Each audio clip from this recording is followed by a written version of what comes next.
Hello and welcome. We'll just wait a minute here for everyone to get logged in. I see some participants pouring in. It's a great turnout today, so thank you all for being here.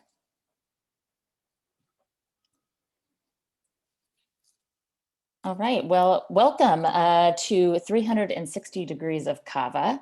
We're very excited to kick off this series of 4 webinars, which will take place in the coming months. And this session is particularly special because it will be hosted by 2 individuals from 2 countries. So we have both the USA and the UK.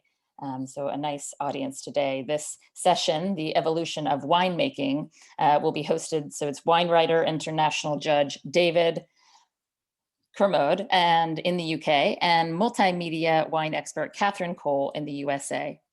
And together they will delve into the rich history and winemaking traditions of Cava, how winemaking was developed over the years, a history marked by discovery, growth, and refinement, and what's going on now. So I'll let David and Catherine take it over.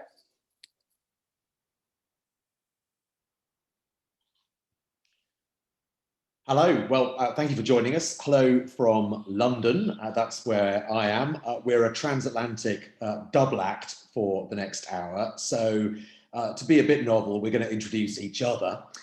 Based in Portland, Oregon, Catherine Cole is an experienced writer and broadcaster, the author of 5 books on wine, most recently Sparkling Wine Anytime, as well as a host and executive producer of the 4 Top, a food and drinks podcast. And she also finds the time, amazingly, as well, to work in design and branding for the wine industry. Well, thank you, David. Hello, and I'm so delighted to be here today with you, the one and only David Kermode, aka Mr. Vinosaurus. David is the drinks expert on Britain's most watched daytime TV show, This Morning on ITV. He's also the wine columnist at Club Enologique, I can't say that, as well as an international wine judge. So good to be here with you, David. Thank you very much, Catherine. Yeah, Enologique is difficult enough to say. Try spelling it as well. It's a bit of a nightmare, yeah. Today's theme is 360 Degrees of Cava. And that's the evolution of Cava winemaking that we're looking at today, the first of 4 sessions across the summer. And we're going to hear from 3 Cava producers as well. Yes, please welcome Mireia Pujol Busquets. She's the owner and winemaker at Alta Elela, and she's following the footsteps of her father in the family business. She has a diploma in biology from the Autonomous University of Barcelona and a master's in organic agriculture from the University of Barcelona. Welcome, Mireia. Hello, thank you. Thank you very much. And then we have Eva Plazas Tome, head winemaker at Villano, born in San Sudumi d'Onoia, the capital of Carver. Eva holds a degree in technical agricultural engineering, a master's in viticulture and enology by the UPC University of Barcelona, as well as a master's in wine marketing and communication as well at the International University of Catalonia. Welcome, Eva. And Andrea Cerezo, e-commerce and on-trade manager for the UK and Ireland at Codornio. Andrea attained a degree in biology from the Universidad Complutense in Madrid and a master's in enology and viticulture from the Universidad Politécnica in Madrid, forgive my Spanish accent, before working harvest at a winery in La Mancha, Spain. She then earned an MBA in international trade. Welcome, Andrea. Thank you, Catherine. It's a pleasure to be here today. Now, a number of us will be tasting some of the Cavas today. We should say we've had an overwhelming response for this, which is really good news. So we're respectful of the fact that not everyone has the relevant wine in front of them. Some of you do.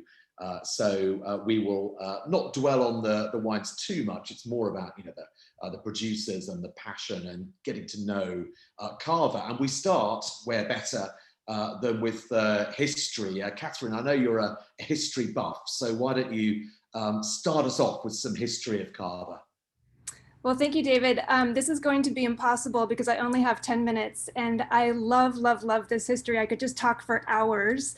So I'm just going to try to zoom through thousands and thousands of years. Let's begin in the classical era, when it turns out that Catalonia was actually a center of wine production for the Roman Empire, dating all the way back to about 200 BC. And I had to include some of the cute illustrations for my book, Sparkling Wine Anytime. If you visit the area around Barcelona today, you can see some amazing architecture or archaeological sites that demonstrate what an important wine center this area has always been. You can see the two largest reconstructed Roman wine presses in all of Europe. You can see Roman kilns where amphorae were produced, and you can see other viticultural archaeological sites. The Romans called this region Laetania, and they made it a center of their wine production and export for 3 reasons. First of all, obviously, the climate and terroir were ideal for wine growing. But another couple of interesting reasons: they could navigate their ships up the Mediterranean coast, and from there up the Rhone River, and then up the Loire. And so they were really supplying the whole empire, and particularly the Northern Empire, today's Germany and England, with wines. And why did they choose to send Catalonian wines so far north? Well, it turns out that the indigenous grape variety, which if you stick with us for all of these seminars we're doing, you'll hear this grape variety's name a lot, Xarel-lo, has profound antioxidant qualities, and that allows that grape to travel without spoiling. Now, I'm going to fast forward through the Middle Ages and the Renaissance. I think those of us who've done a bit of wine studies tend to learn that in Spain, for about 800 years, the Iberian Peninsula was under Islamic rule. And so while math and science may have flourished, winemaking, not so much. But northern Spain was different. Catalonia actually was only under the Umayyad Caliphate for only about 80 years before Charlemagne came through. So actually wine growing continued to flourish in northern Spain under the monastic tradition. So unlike many other parts of Spain where winemaking kind of died out for a while there, Catalonia has a mostly uninterrupted history of wine growing dating all the way back to the classical era, which is really quite impressive. There's just a really long history here. Zooming ahead through time, sorry about my computer there, Catalonia really prospered during the Industrial Revolution and became a very well-to-do region. And this is a time when I can't tell this history without talking about the close relationship between Catalonia and Champagne.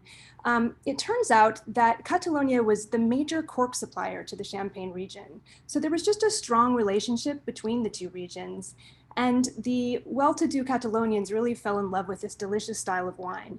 So as early as 1851, we have examples of experimental Catalan wine producers saying, hey, we can make a traditional method sparkling wine here.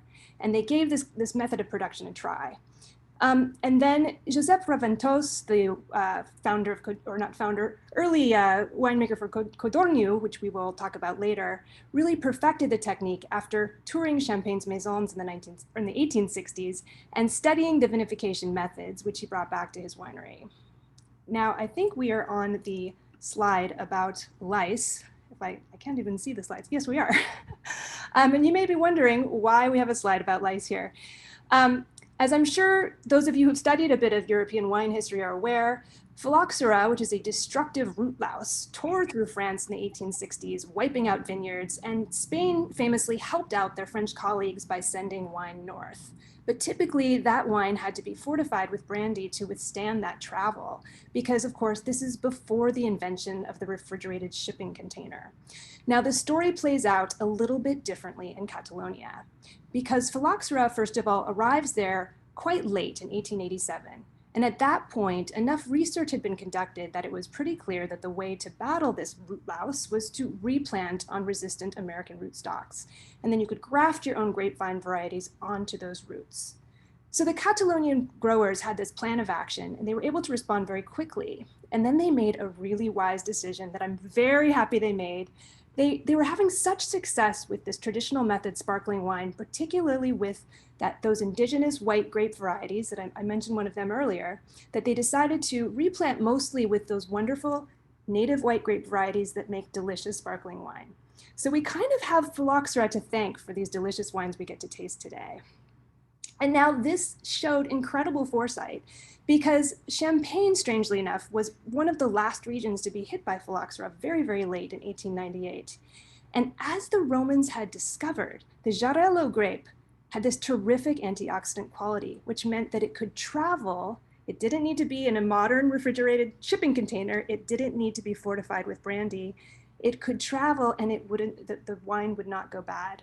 So the Catalonians were able to help their friends in Champagne out. They were able to ship that Jarello fruit north to get them through the phylloxera crisis. So it's kind of a lovely story. It's maybe the one positive story I've heard about phylloxera in all of my studies of European wines. And I think we might see a photo of this later, but the reason I have this slide called Isn't It Lice is because there is a wonderful festival in September, the Festa de Phylloxera, where everyone dresses up in these amazing louse costumes and they drink a ton of cava and they have a ton of fun, and it's just spectacular. So Google it, the Festa de Phylloxera. I don't know, have we moved on to our next slide? I'm sorry. There we are. Now, I wanted to talk a little bit about the term cava, which is really special to me. It has a lot of meaning for me personally because I love this history so much. And traditionally, it makes sense sort of in the Catalan language, the word champagne kind of makes sense because you see the letter X a lot in Catalan, and I think our winemakers can correct me later, but, and that letter is pronounced ja. So champagne probably made a lot of sense as the Catalonians were first starting to drink this delicious wine and getting to know it.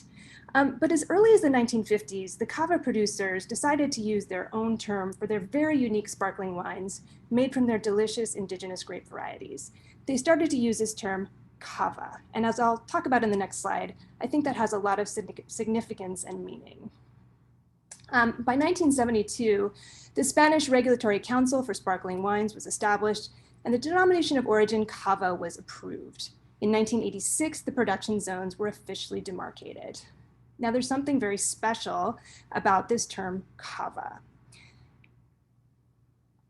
So I don't want to get too much into the Spanish Civil War because it's a whole other story, but if anyone here is from the media and wants to talk about it, I would love to just talk your ear off online. Get in touch with me later. But I just wanted to point something out. First of all, in the previous slide, it showed a bunch of men working in the bodega making the wines. And in this slide, you see that the people working the bodega are women. And the story of the Spanish Civil War is one of great resilience and bravery. And it's a moment when the women of the cava industry really stood up and really took over because they were forced to. And I feel so lucky today that we are joined by 3 leaders who are women in the cava industry. I can't wait to hear from them. So the other thing is, why is the word cava so important and why did it have such meaning to me? People were able to take refuge in those wonderful caves. And I think David, maybe when he talks about vinification, can talk about the caves, the cavas that make this wine so special. Thank you very much, Catherine. Yeah, obviously, I'm sure most people will be aware Cava is a cave. And of course, the traditional method, we were talking there about traditions, the traditional method is at the root of Cava, and those caves are, of course, necessary for the aging of products, just like Cava. Yet the traditional method, that secondary fermentation in bottle gives Cava that distinctive autolytic character to complement the 3 distinctive grapes of the region, Charolais, Macabeo, and Parellada. Of course, there is Chardonnay and Malvasia as well in use. But it's the traditional method that really defines Cava, that makes it that distinctive and special product. And according to the rules, the wine must be aged for a minimum of 9 months on the lees in the bottle where that secondary fermentation has taken place. But as with most traditions, there has also been a degree of evolution as well. As you may be aware, this is, in wine world terms, almost breaking news, actually. Just a couple of weeks ago, some significant changes were announced to ensure that geographical provenance, that traditional method of production I was talking about, and the significance of aging are all enshrined in the rules to be better understood by consumers and to make it easier for us to communicate what makes it special. And these changes will be reflected on labels from the start of next year. So if we look at the future is bubbly here, this is fairly obviously a pyramid just showing some of those changes. Carvers aged for more than 9 months will now be called Cava D.O. Those aged for more than 18 months will be called Cava D.O Superior, which in itself has a number of categories based on minimum aging. So we have another slide which has, if you like, a timeline, the qualitative pillars. There you go. Carver's Reserva, a minimum of 18 months of aging. That's actually an increase from 15 previously. Grand Reserva, a minimum of 30 months of aging. And then at the top of the pyramid, Cava de Paraje Calificado, from a specific and special plot, will have a minimum of 36 months of aging.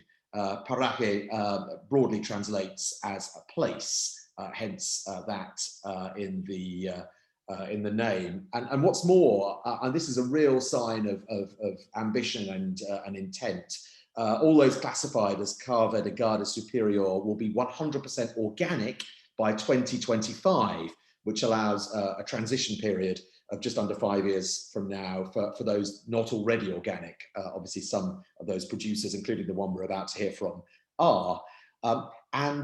The message here on quality is that the DO is a certified body regulated by the Ministry of Agriculture in Spain, and it guarantees that highest quality for any product under the DO. That's part of a certification process that helps regulate and classify what they call the chain of control. And it's one of the most rigorous you'll find anywhere in the world. And in addition, wineries that press and vinify all their own products are also able to include the term integral producer on their label. So that's another change coming. The changes were agreed last year. They've just been communicated.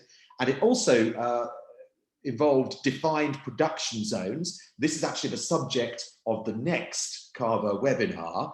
So we won't go into a great deal of detail, but I'm sure it's going to come up in our conversations with the winemakers. And there you see that really broad map. It's a really significant size of region. And if you're interested in that, Katherine and I are doing another co-hosting session on July the 28th, where we touch on the regional character of Carver. But it's time to talk to a winemaker. And let's talk first of all to Mireia Pujol Busquet.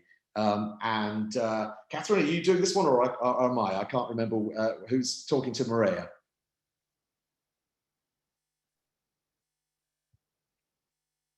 You're on mute, Katherine.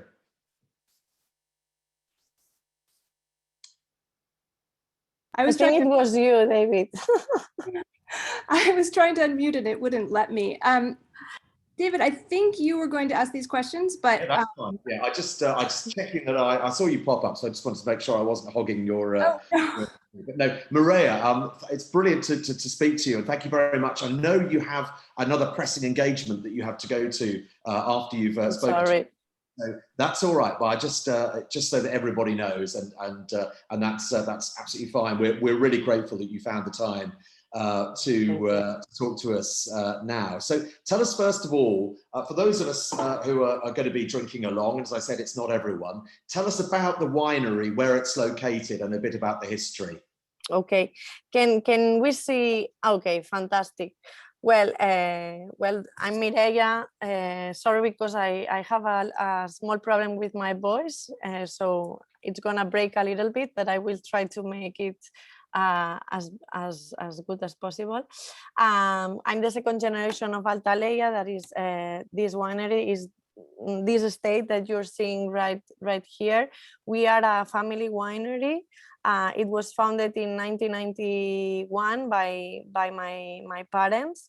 I grew up in the middle of the vineyards. We've been 30 years organic, so since the beginning organic. 30 years now. We can say that we were pioneers in organic agriculture in our country.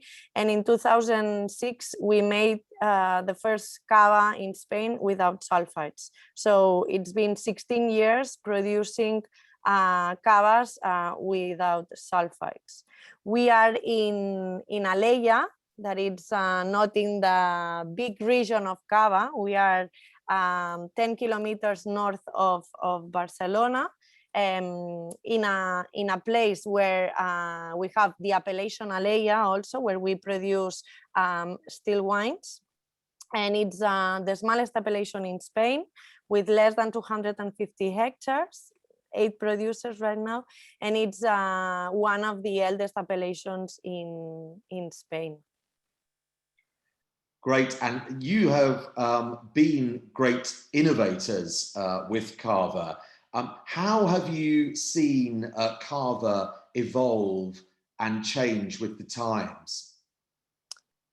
Well, I always say that we are a young winery with a lot of experience, no? Because we are just 2 generations, but we've been doing a lot of things, and my father has been working for big wineries before he was creating like his dream, and I've been working also abroad, and I think that I've seen the cava evolving, because the appellation cava was created more or less the same year that I was born. So I've seen like all the evolution of the cava concept, and for the, I'm so proud of the cava sector, or the cava in general, of the changes that have been happening during the last years. You have been talking about the new changes that for me are amazing. I'm with Eva Plazas from Vilarnau. We are in both in the technical group of people trying to arrange all these changes, and also we are on the tasting panel of the cava that you have been talking about, that we have this amazing accreditation. We have been doing super strict courses, really exigent and really cool, talking about neuroscience, developing our skills. It's really cool. So cava is doing an evolution in a lot of sense.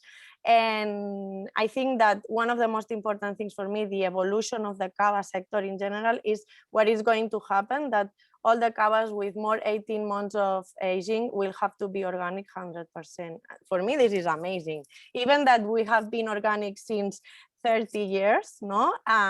For me, it's a super challenge. It's a step forward in the wine world. You have to think that there are big companies that are accepting this, no? That Codorníu is accepting this, Freixenet is accepting this, so this is happening, no? And this is amazing in terms of sustainability, global. I think that we have to be very proud of this evolution of the cava concept itself. And also, we didn't mention, but something very important also is the cava de paraje calificado. I think that it's something very important too. The cava was shouting that we needed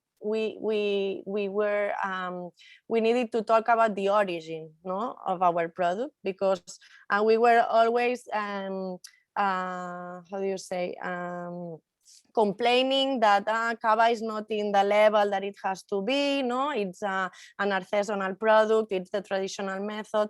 Where is the value of the cava, no? And when you cannot talk about an origin, the value of a product like cava, or like any products, loses the value, no?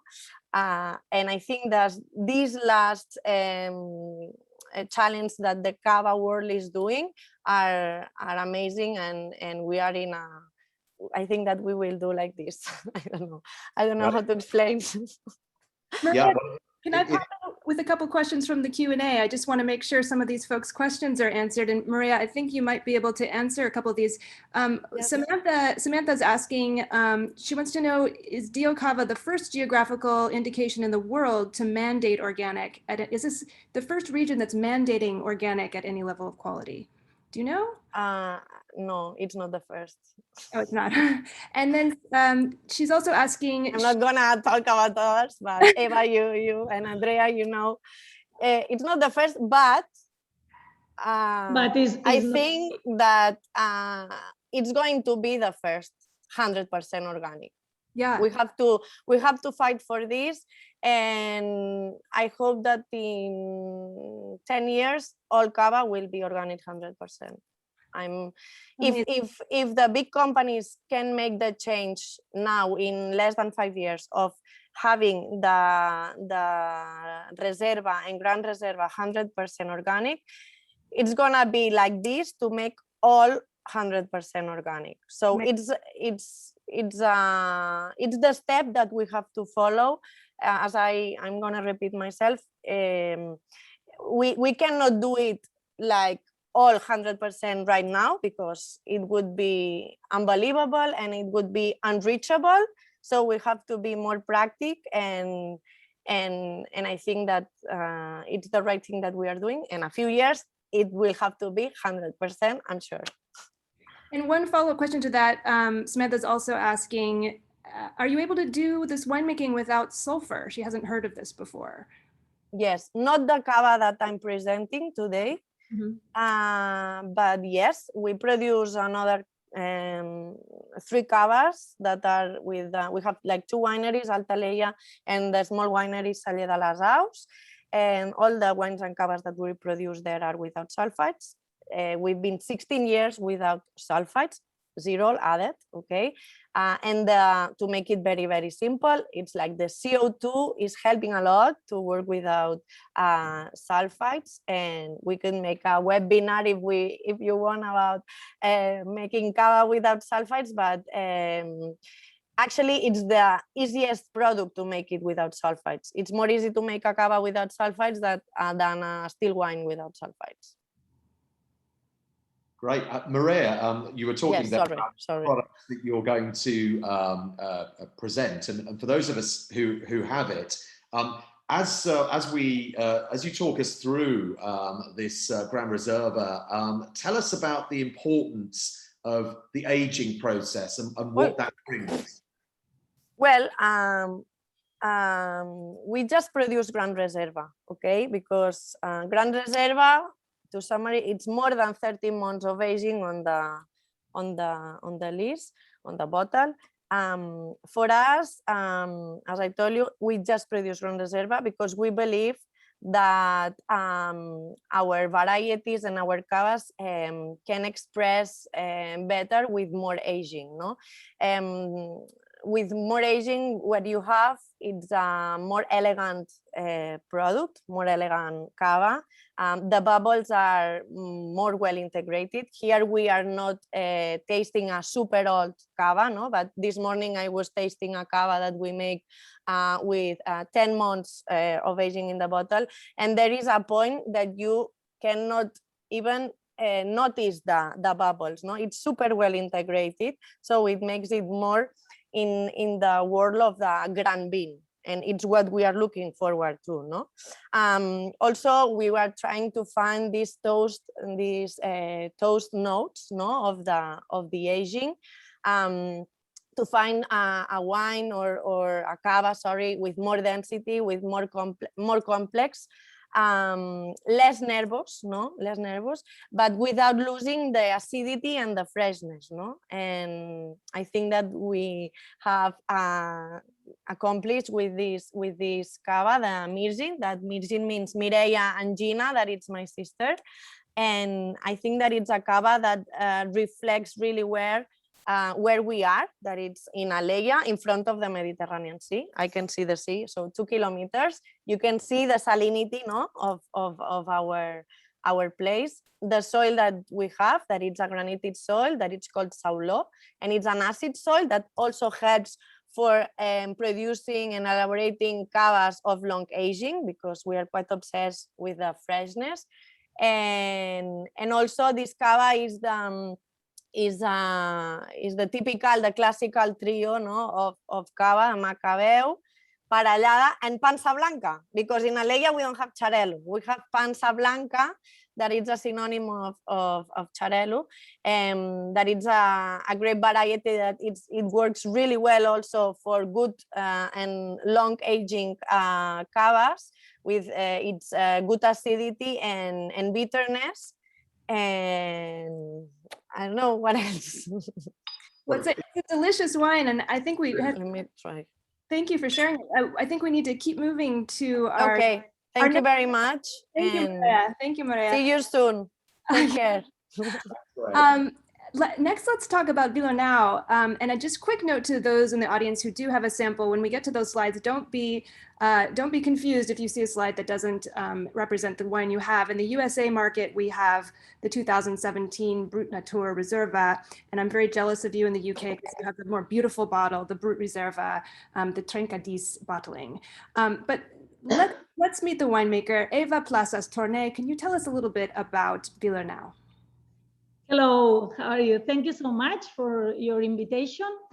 Okay, Villarnau is a winery, a cava winery in the heart of the Penedès region, in the municipality of Sant Sadurní d'Anoia, in the heart of the Penedès, and in the highest place of Sant Sadurní is this winery, Villarnau.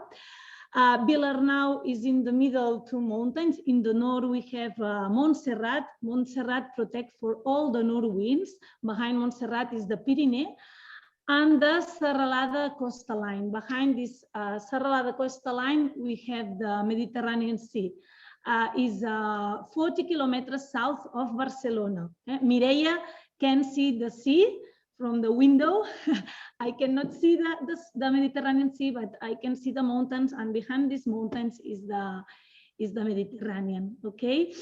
And Villarnau belongs to the González Vías family. Is a very old winery that born Villarnau family was very important in our area. And in 1947 started with the cava business, and in 1982 is when González Vías family, perhaps you know González Vías because one of the most famous wines is Tío Pepe. And this family in the 80s wants to diversification the wine business, and they bought this cava, Villarnau, and bought the big estate. And in 2005 is when we built the new cellar where now I am in this place, and is inaugurated in October 2005. González Vías is a family wines that they want that all the wineries have your location in a place and identification in the region, in the area. For the reason, all the people that work here is from this area, and it's very integrated in our territory, in our region. Okay. Eva, you grew up in the area as well, didn't you? How has Sant Sadurní d'Anoia changed since you were a child? Okay, I born in Sant Sadurní d'Anoia, and I think that when I was a child, the harvest started normally in the 8th of September. The 8th of September is the phylloxera party. Here you can see the pictures, and this is my son with the infantile phylloxera for the children, and he's a vine, okay? And I am under these viticulturists or these growers that make a dancer, and it's a very important party in our region. And you, Catherine, talk about with the phylloxera. It's a very important, and only I want to explain that in this day normally it's the moment that started to the harvest in our area, but now that is changing completely. In the 8th of September we are in the middle of the harvest, and I think that there are two reasons. One reason is because in our area we introduce non-native varieties like a Chardonnay or Pinot Noir. For example, here in Villarnau, in our state, we planted Pinot Noir in 1991. We was one of the first wineries that we planted Pinot Noir. And these varieties ripened before than our indigenous varieties, okay? And for the reason, normally the harvest for Cava region started in 10th of August, so earlier. One reason is for the indigenous varieties that non-native varieties that come here, and another problem is the climate change. You know that we have a big problem with the climate change, and this problem make that we have a lot of heat wave in our area, and sometimes I think that in these last 25 years the harvest is like 10-15 days before than 25 years ago, okay? And now, for example, the harvest with Macabeo started in the end of August, and when I was a child, I started in the 8th of September. And this is a very complicated because it's like we need to adapt it in this new climate change, okay? And we have, for example, we have difference. The rainfalls, for example, in the last 10 years, the medium is like a 500 millimeters. And now, for example, last year in 2020, it's like a 900. And now, for example, in this year, it's only 240. That is like, it's very extreme. I think that with the climate changing, the climate is like extreme. For the reason we have a year that rain a lot, like the last year, or another year that rain less, or it's completely dry, like this 21. So Eva, Villarnau is farming organically, and we've been talking about how the whole region is going to go organic. Is this going to be a challenge with climate change? How difficult is it to farm organically in the Penedès? Yeah, I think that one of the first DO that is 100% organic, that when you ask to Mireia which one is Penedès, okay? And one person write in the chat that is a Penedès, and that is true. The one of the first 100% is Penedès area. And I think that we have one of the most challenges for the organic is that you need to prevent, okay? If you apply to the conventional agriculture or conventional viticultures, if you have an infection, for example, with the mildew oidi, fungus infection, in this moment you can apply some pesticides or insecticides and you can kill this fungi, okay? You kill. But with organic, never you can kill, only you can prevent. For the reason it's very important that all the viticulturists, all the growers are very attentive with the climate in this case. For the reason, for example, the last year we have a lot of problems in organic viticultures with the mildew, okay, with this fungi.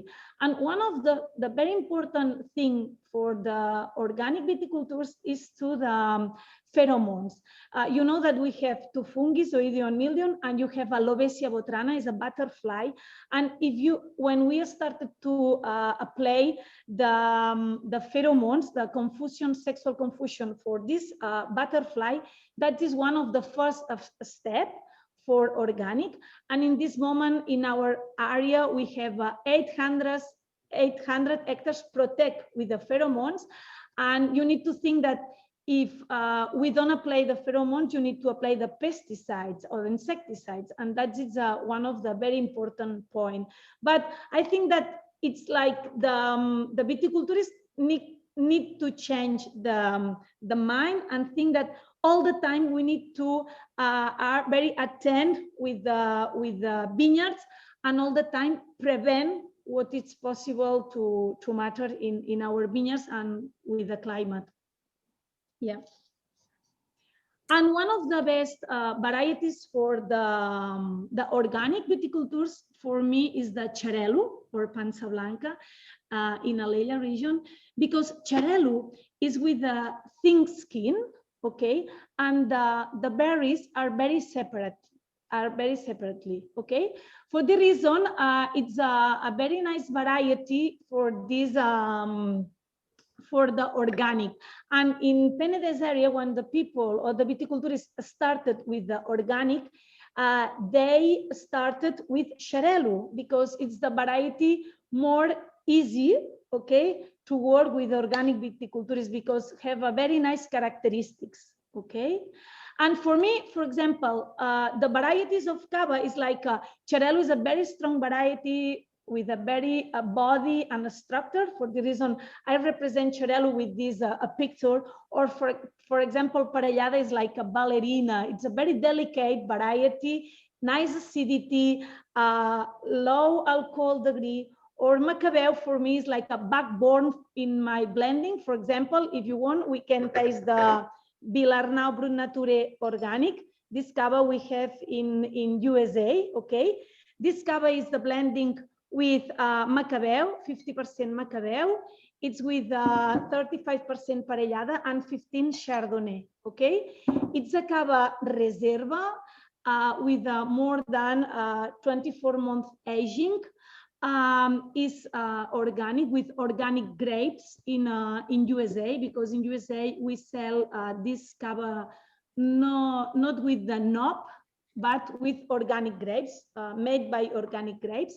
Okay, and it's in this Cava I such a good balance with the three types of aromas: primary aromas, secondary aromas, and tertiary aromas. The primary aromas that come from the grape, the secondary aromas from the second fermentation inside the bottle, and the tertiary aromas from the aging.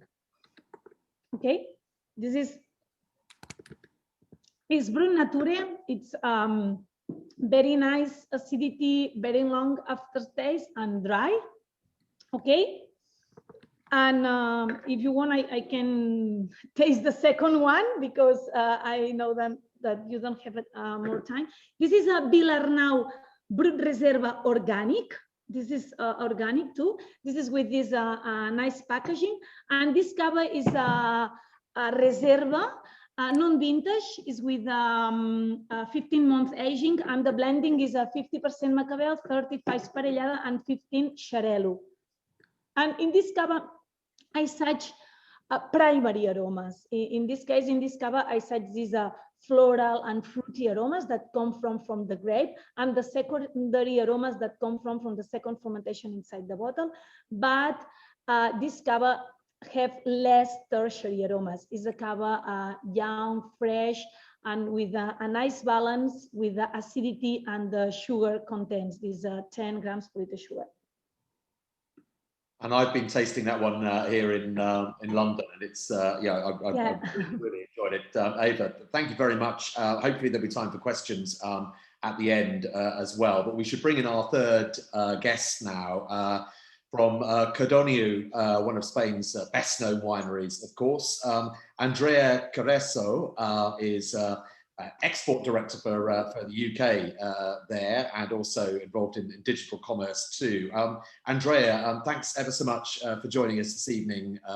Let's talk first of all then about exports. Spain, the third largest exporter of sparkling wines in the world, 2/3 of it sparkling wines. So tell us about the importance of exports to you. Hi, David. Hi, Catherine. Thank you for having me today. Well, you can imagine Codorniu as part of the big and large group as Raventas Codorniu. For us, all the export and all the markets that are not Spain are super important. I would say for Codorniu, for Cava, around 45 of our bottles go to export, which means out of every 100 bottles that we produce, 45 end up in another country, which is great. This is great numbers. We have around 7.8% of the market share in Cava. So we're very proud of it. And we need to us together, all the Cava wineries and the D.O Cava, we need to put our effort together to value the name of Cava, the product, the quality that we've got, because we have it. We just need to communicate it and to make sure that this is transmitted correctly to our customers. So yeah, for us, like the export market is super important. And when you're dealing with such enormous volumes as you are in Codogno, how do you manage to keep across quality? It's a huge job. Yeah, it's a huge job, but here I can say that there's only one secret, and this is controlling every step of the production, which means from the vineyard to the bottle. And in Codogno, we just work with grapes. We make sure that our grapes are very high quality grapes. Here, I need to mention Bruno Colomer, which is the director of sparkling wine in Codogno. He's in charge of all the production for the Cava. He's been working in Codogno since 2008. So it's been a long time. He knows pretty well all the vineyards, every bottle, every brand that we produced. So we have a super committed team that is looking after the vineyards every day, that is making sure that they pay attention to every detail. And the key at Codogno is that we pay the same attention to mid-entry-level cavas to the most premium ones. Like we don't make any distinction between that. So for us, the most important thing is that we work with vineyards. We have the vineyards. We own the vineyard, and we work from the land, which is the most important thing. You cannot have an exceptional product, a high quality product, if you don't work with the grapes and make sure that you pay close attention to it. So I would say vineyard and a very committed team behind it that makes an excellent work. And tell us about the those changes that we were talking about in my introduction earlier on to the regulations and to how you communicate Cava.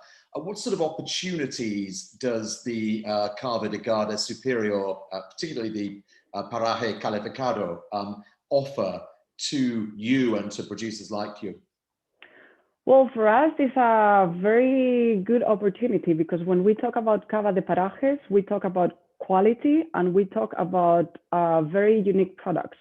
At Codogno, we are very lucky. We have 3 vineyards that have been granted with this Cava de Paraje certification. So we have 3 Cavas de Paraje spread around in different areas in Catalonia.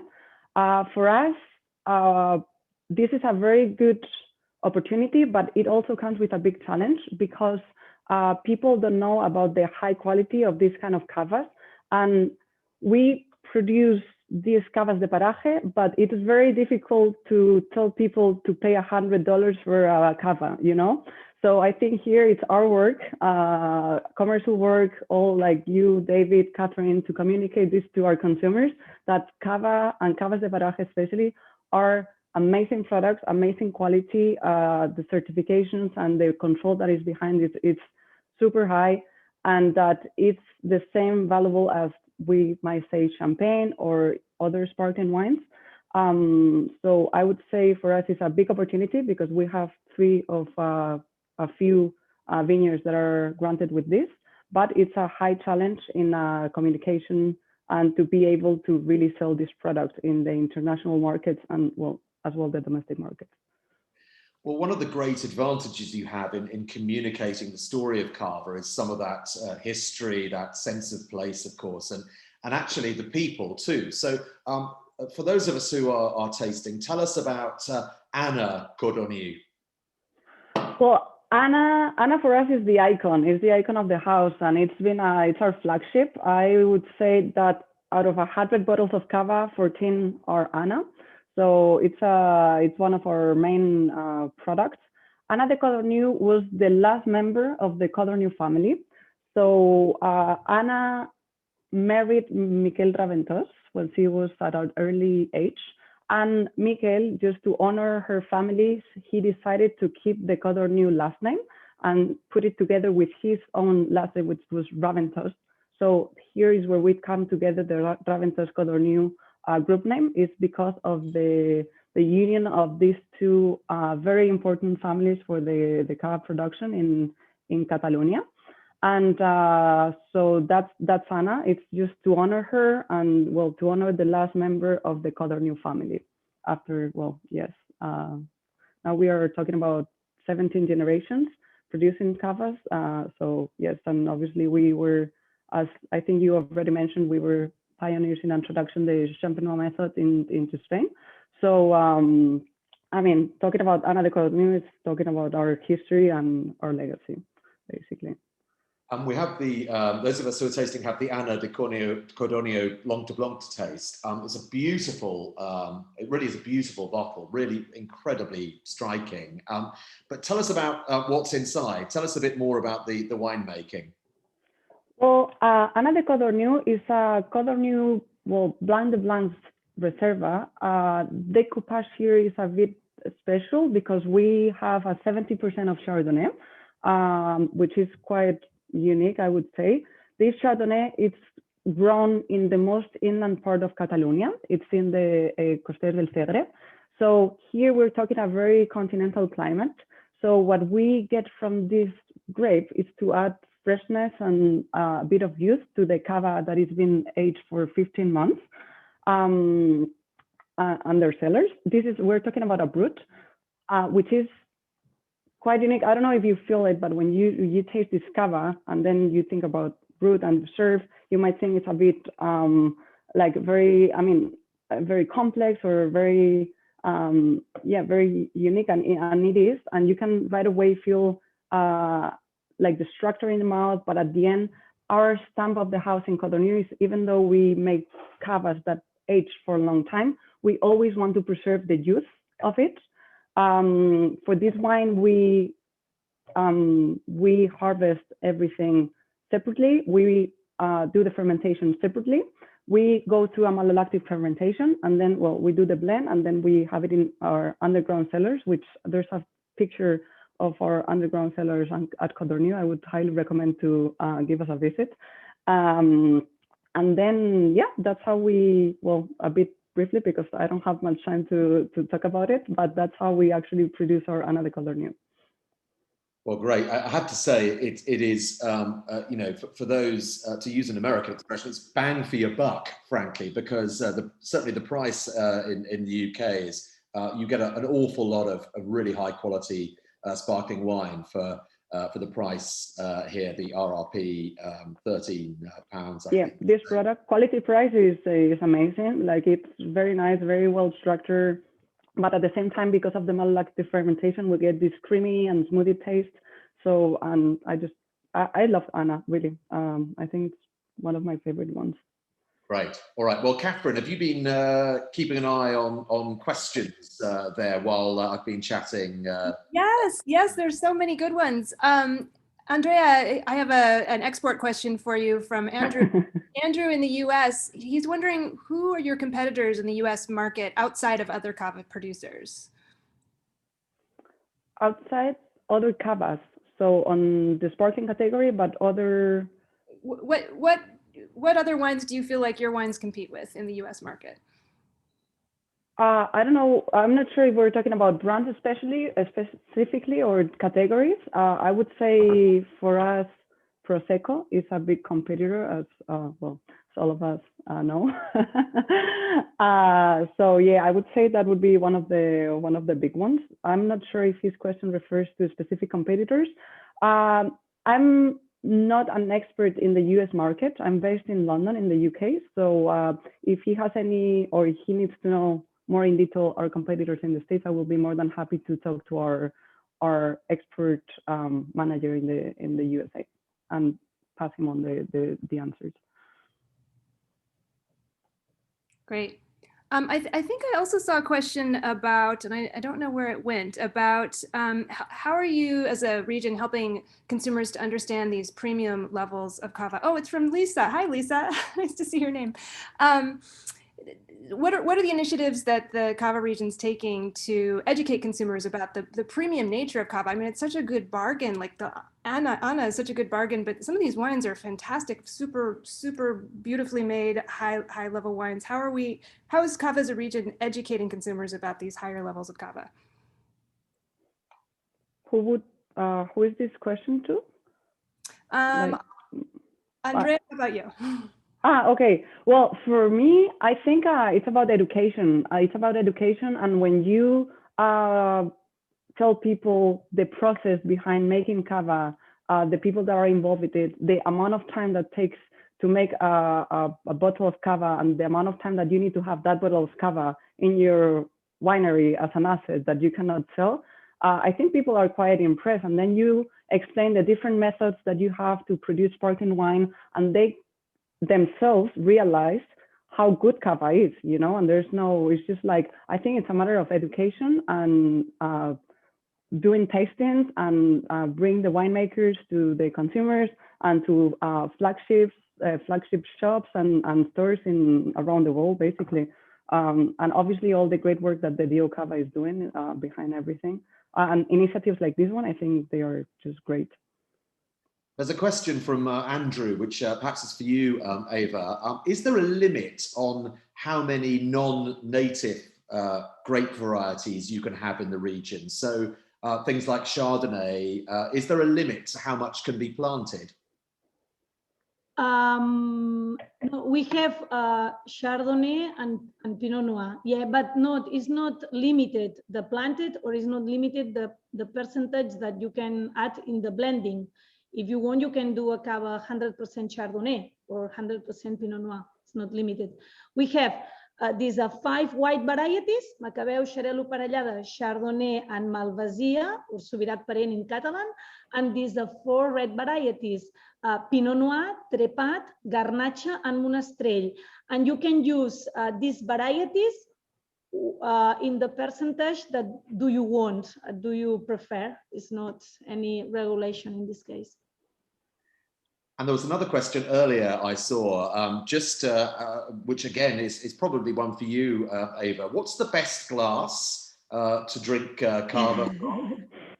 Yeah, that is a very nice question, because you know that now it's a little bit more fashion with the white wine glass, because I think that it's nice if you can tasting the white wine glass, but when it's a Cava Gran Reserva, because finally Cava is a white wine but with bubbles, and if it's a Gran Reserva with a more big glass, you can perceive much better these tertiary aromas, these aromas that come from the autolysis.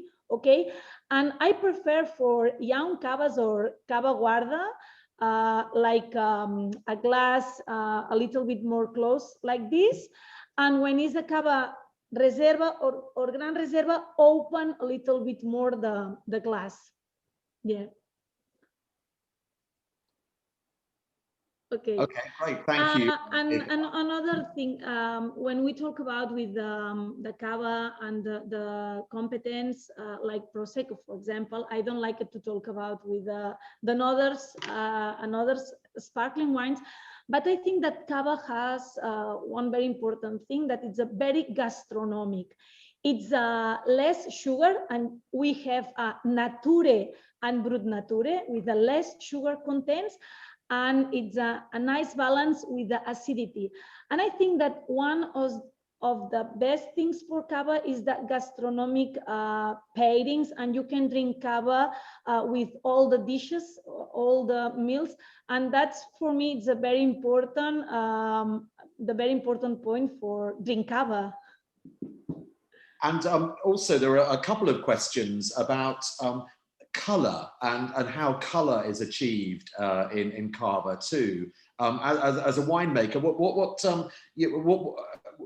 when we're talking about the color, and there were some slightly variations, slightly more golden in one of the Cavas earlier on. How are you achieving color there, and why is there a slight difference? Yeah, there are one important point, that is the maceration with the skins when arrived to the grape in the cellar. Okay, if you have a red variety, you can make a maceration and you have the colors by the skins. Okay, and you have a rosé Cava.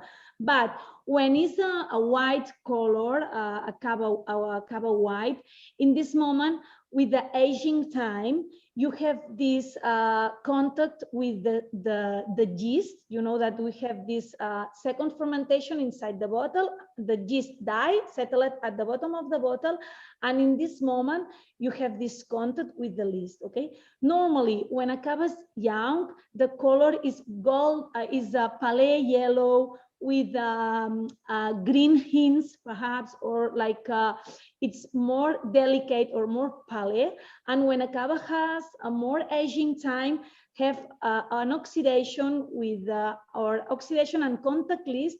And in this moment, when a Cava is a Gran Reserva, has these golden hints, and the color is more golden, and with the reflex golden too.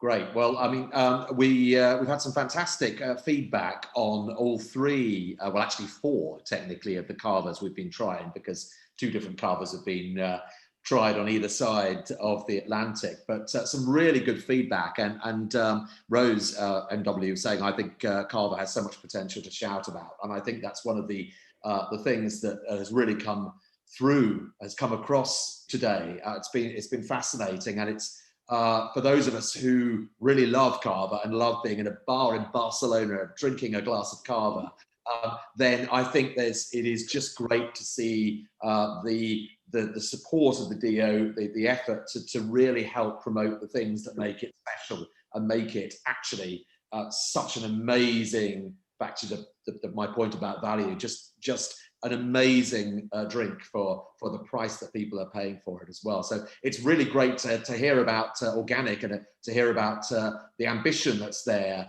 for Carver too. And I'm really looking forward to the next sessions that we have, where we talk a bit more about the regional diversity, the geography, and then afterwards hosted by some different hosts, where we're also looking later in the summer at other aspects of Carver, including the importance of those grape varieties, which I always find really fascinating. So from the London end, I think we're probably going to draw it to a close now, because we've gone a little bit over an hour. But thank you very much to our guests. And Katherine, any thoughts from you to wrap up? No, I've just really enjoyed this hour. Can't wait for our next seminar. Thanks everyone for joining us. And you can also visit cavaacademy.com to find out more. They're taking registrations for a Cava course that you can sign up for. So that's another option. Looking forward to seeing you all in a month. Yeah, likewise. Thanks very much indeed. Thank you. Great. Thank you. Thank you, so David. much. Thank you, Catherine. Cheers. Salud. Cheers. Cheers. Bye-bye. Bye. Thank you, and thank you to all our attendees as well for tuning in today. As David mentioned, we do have the July 28th webinar coming up about a deep dive into the Cava zones. So we hope that you'll join us for that. And do check out the chat as well. Eleanor has dropped a link about the Cava Academy, which an e-learning platform, which is open to wine professionals from all over the world. So do click that link and find out more. We are taking registrations for the first course through the 26th of August. So stay tuned. We'll have a recording of this session sent to you shortly in the follow-up email. And thanks again for attending, and we'll catch you next time. So enjoy your week.